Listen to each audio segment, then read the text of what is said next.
The National Journal reports that President Obama's proposed budget for the year 2012 will cut several $billions from the government's Energy Assistance Fund for poor people. It's the biggest domestic spending cut disclosed so far, and one that will likely generate the most heat from the president's traditional political allies.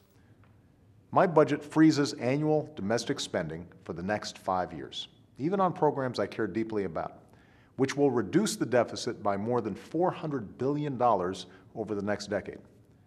This freeze will bring this type of spending to its lowest level as a share of the economy since Dwight Eisenhower was president. The Low-Income Home Energy Assistance Program, or LIHEAP, would see funding drop by about $2.5 billion from an authorized 2009 total of $5.1 billion. New Hampshire Democrat Senator Jeanne Shaheen declared, quote, "The president's reported proposal to drastically slash LIHEAP funds by more than half would have a severe impact on many of New Hampshire's most vulnerable citizens, and I strongly oppose it."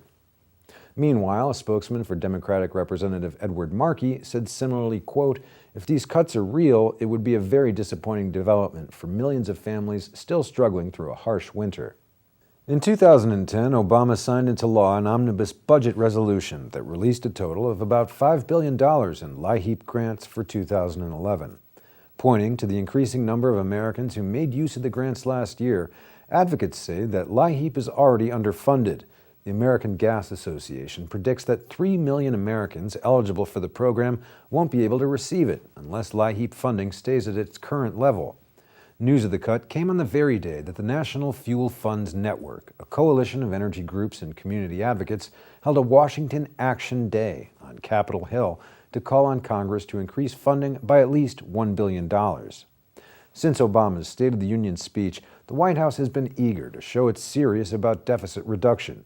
It has begun to outline cuts, including a $300 million reduction in community development block grants, $350 million for programs that support grassroots community groups, and $125 million from the Great Lakes Restoration Initiative.